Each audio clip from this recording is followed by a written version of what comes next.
of Lord Shiva, and he was honored in every respect, truthful and fixed in his vow. In his time, he was the famous ruler of the city of Santipura, and he became so powerful that even demigods, like the King of Heaven, were serving him as most obedient servants.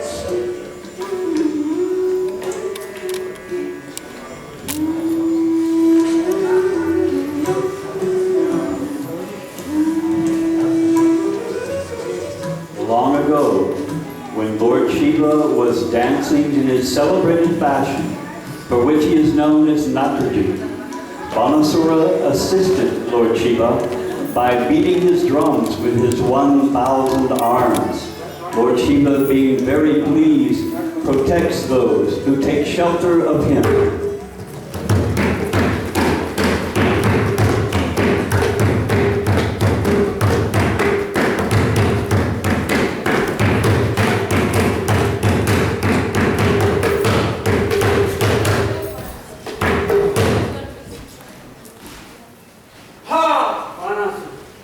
I'm very pleased with you now. You can have from me whatever you desire. My lord, if you desire, you can come to my city and protect me from the hands of my enemies.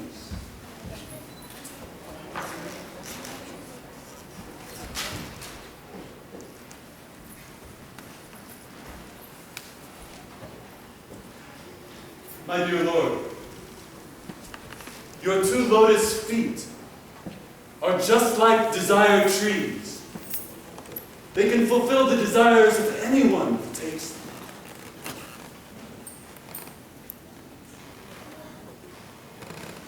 But aren't you impressed? My Lord, you've given me these 1,000 arms. But I do not know what to do with them. It appears that I cannot find even one competent person. No, not one person to fight with. Not even one.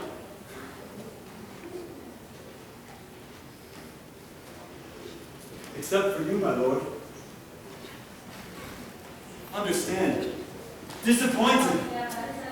I simply try to satisfy the itching of my arms by smashing them against mountains.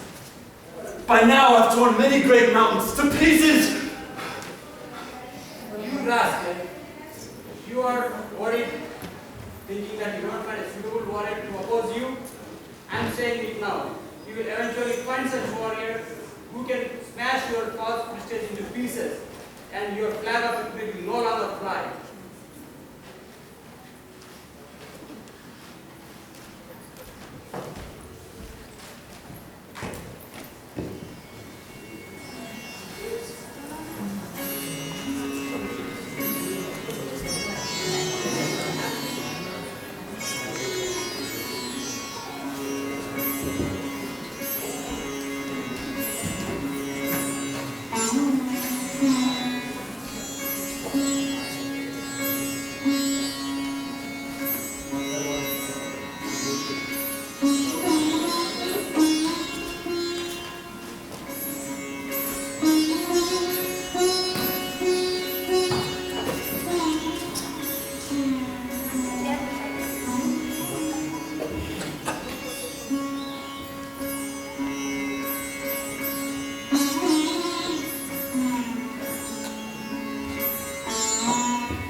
Banasura had a very beautiful daughter whose name was Usha. One night, when she had attained the age of marriage and was sleeping with her girlfriends, she awoke suddenly from an enchanting dream. Her friend Chitraleka, a mystic yogini, also awakened. Where are you, my beloved? What happened? What's wrong? My dear beautiful princess. That's okay. You are boy. Now have you seen any boys? Until now. I'm surprised. What are you chasing after? Who seems to never met? My dear friend, in my dreams, I saw a very, very beautiful young man. With swarthy complexion. His eyes were like lotus petals. He was wearing yellow garments. He had very long arms. Then any girl would be attracted. I take much pride to tell you that he was kissing me. But now that he suddenly disappeared, I'm thrown in a whirlpool of disappointment. I must find him, the desired lord of my heart. I can understand. You did, man. I'm sure that if this boy is within in this world, I must find him for his satisfaction. Now, let me draw some for you. And as soon as you identify your desired husband, it doesn't matter where he is. I know this picture will bring him in here. Chitralekha began to draw many pictures of the demigods inhabiting higher planetary systems. Amongst the humans was the Vrishni dynasty, including Vasudeva, father of Krishna, Suryasena, the grandfather of Krishna, Sri Balaramji, Lord Krishna, and many others.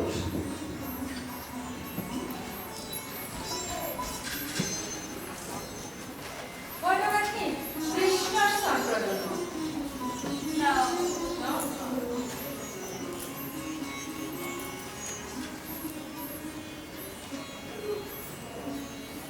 What about him? Yes, that's him. Aha, we also not seen him before. I understand. This to be only the grandson of Krishna. That very night, by her mystic power, Chitralekha traveled in outer space and reached the city of Dwarka, a city well protected by Krishna. Without waking him, she swiftly brought Aniruddha to the city of Santipura so that Usha might see her desired husband. Aniruddha would soon find himself in the company of his enchanted admirer.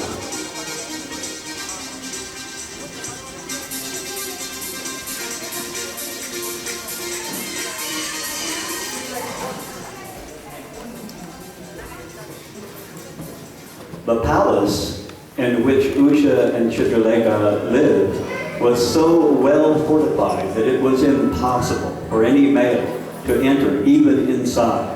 Yet, Usha and Aniruddha lived together in the palace, day after day. The love of Usha for Aniruddha grew. She pleased him with her valuable dresses, flowers, garlands, scents, and nice eatables. Above all, she pleased him with sweet words and obliging service. By her excellent service, Usha made Aniruddha forget all. Things that were possible were gone. He remembered only now her love and was totally devoted to her.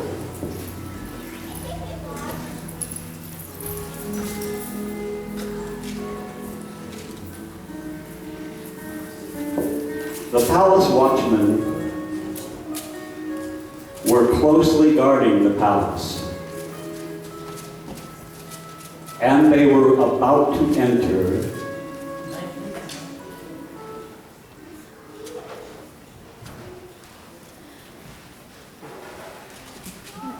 the palace watchmen informed their master, Banasura, that his daughter Usha was developing symptoms indicating a disgraceful association.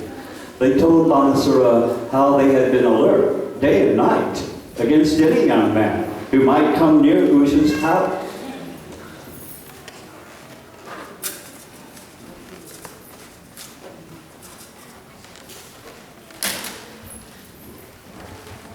Oh, excuse me.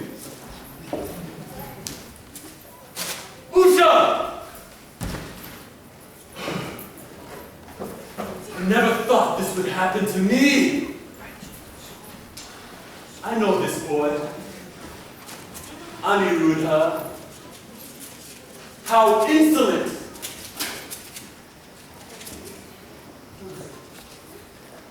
Well, he is beautiful indeed. The son of Cupid himself. But he's from the dynasty of Vrishni, and therefore no good for our line.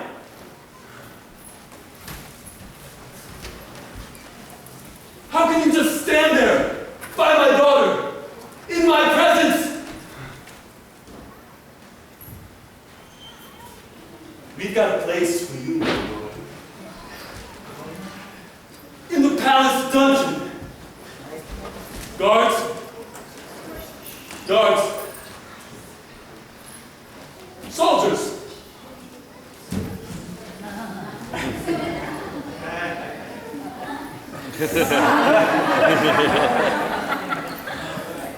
Soldiers, come on.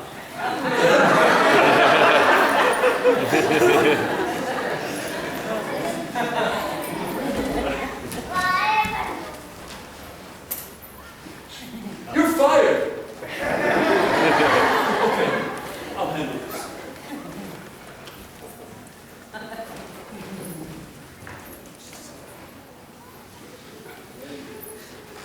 It's coming. Shiva taught me this.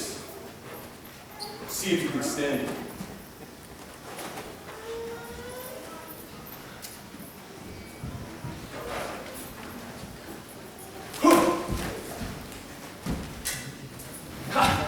You've been captured by the snake noose. You'll feel right at home with the other thieves in the palace dungeon, my boy.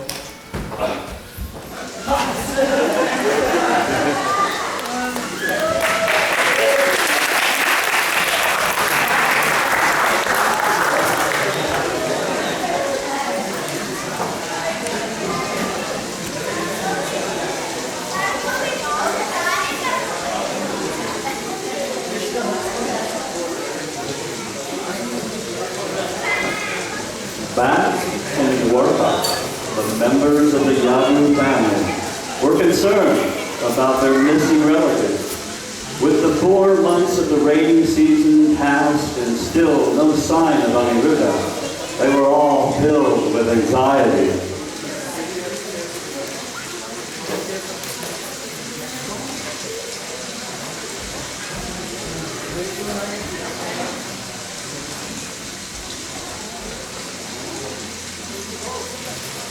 The members of Krishna's family decided to take action.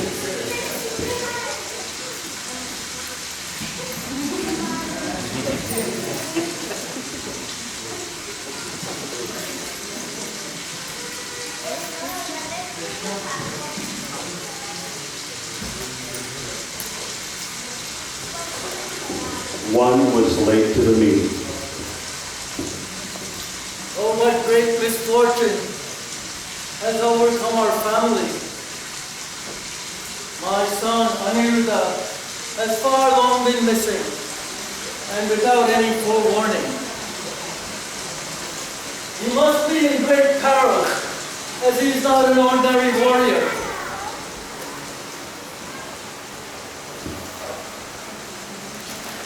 My father Krishna must certainly not be pleased.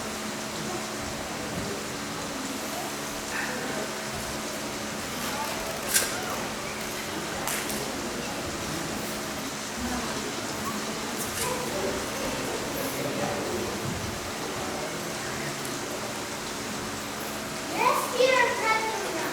Aniruddha's accent is spread by all of our engagement. For our father Krishna, we must bring back his son right from today.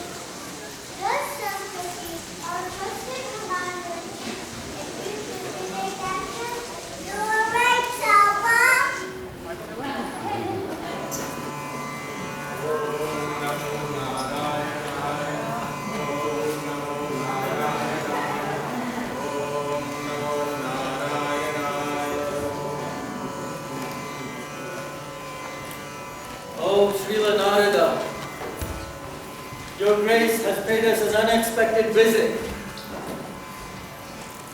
Kindly edify us with your infallible words, and please let us serve you.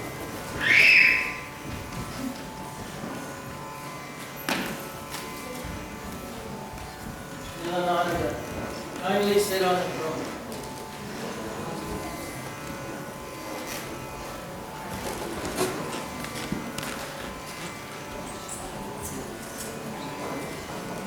I am pleased with your service.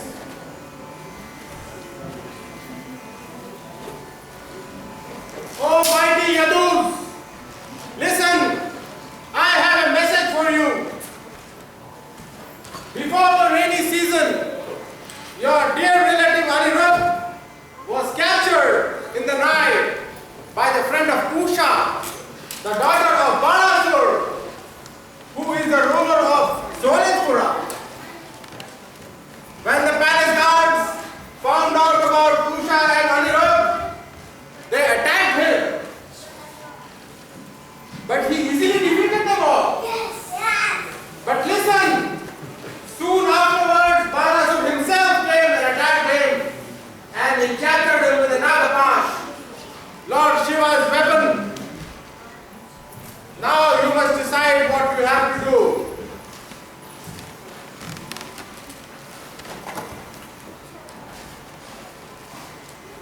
Men, the great sage of the demigods has informed us of our virtuous son's precarious position. O great Yadus, assemble the military divisions and descend upon Santipura. Oh, mighty Yadus! Now I beg of your leave. But before I leave, let me remind you to always depend on the mercy of Supreme Lord Sri Krishna for your ultimate victory.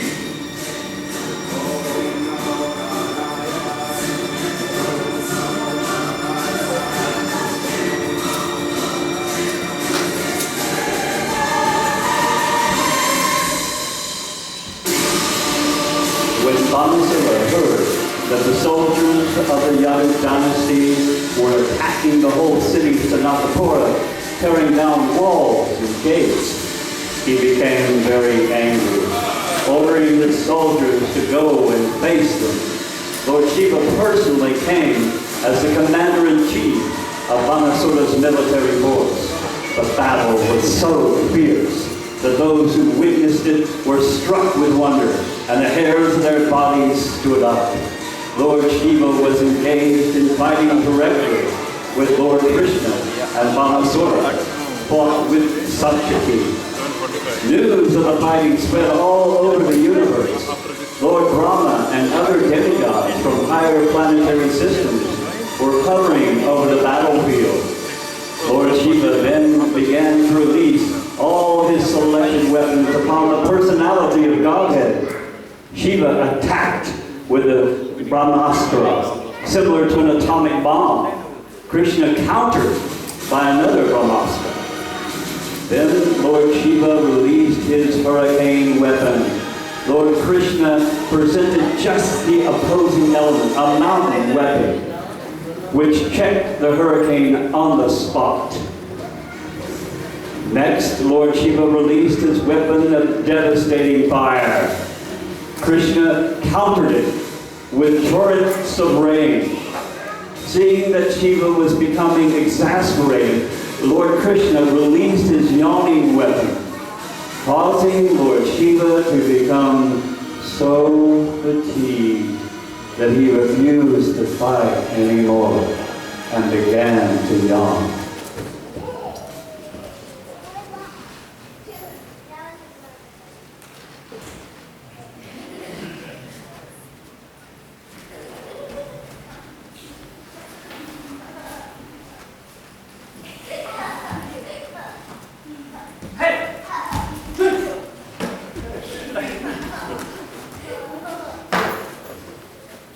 You have chased away all my warriors with your relentless weapons. Now, I call upon you, my most dangerous and dreadful weapon, Shivachara! Shiva's most dangerous weapon of universal destruction came forth, causing blazing fire.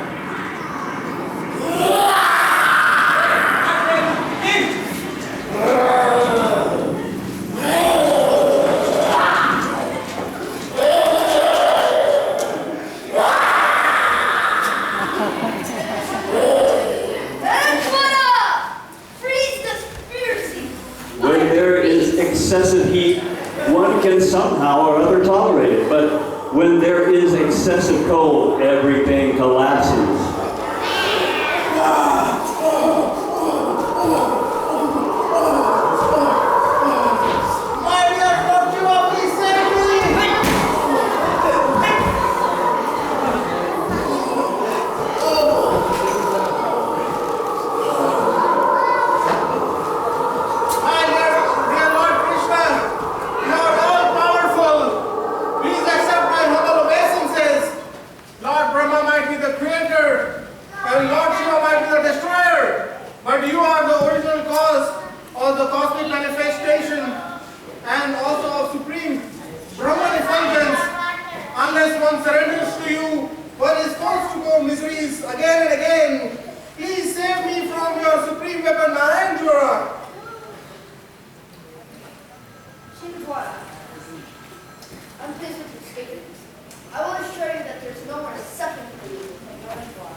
Yeah, your fight is worthy, Santipura. But now my true opponent stands nearby.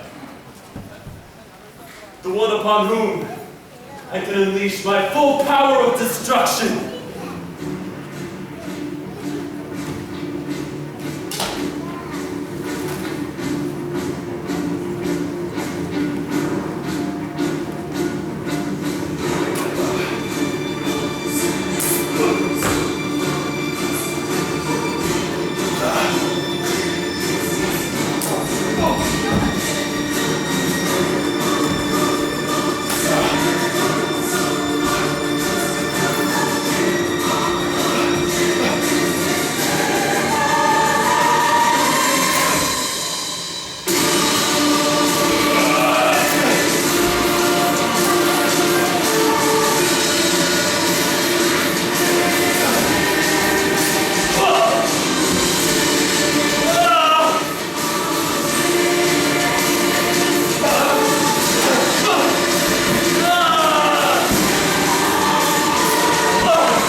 Banasura is my dear devotees. Be pleased upon him, as you are pleased with his forefathers, like Prahlad Maharaj and Bali Maharaj. I am sure that you will be pleased with him. No, Shiva.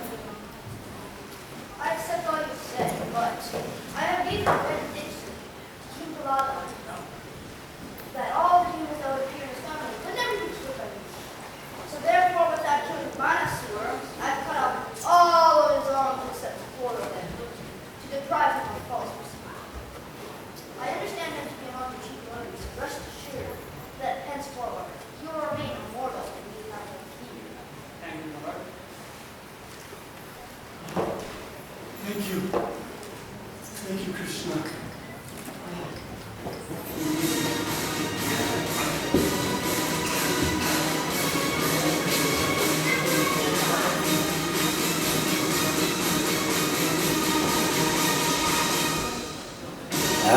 Banasura was humbled.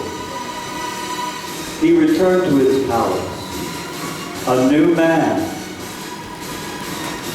He knew what his duty would be.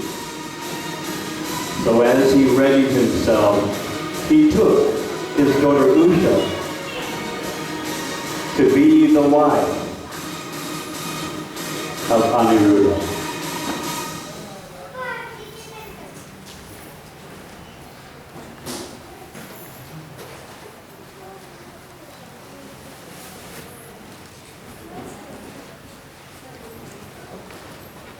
Lord Krishna triumphantly returned to his city of Dwarka with his soldiers and was welcomed by all the citizens. Everyone was charmed to see the richly decorated Aniruddha and Usha seated on a chariot, given to the Lord by the newly transformed Banasura.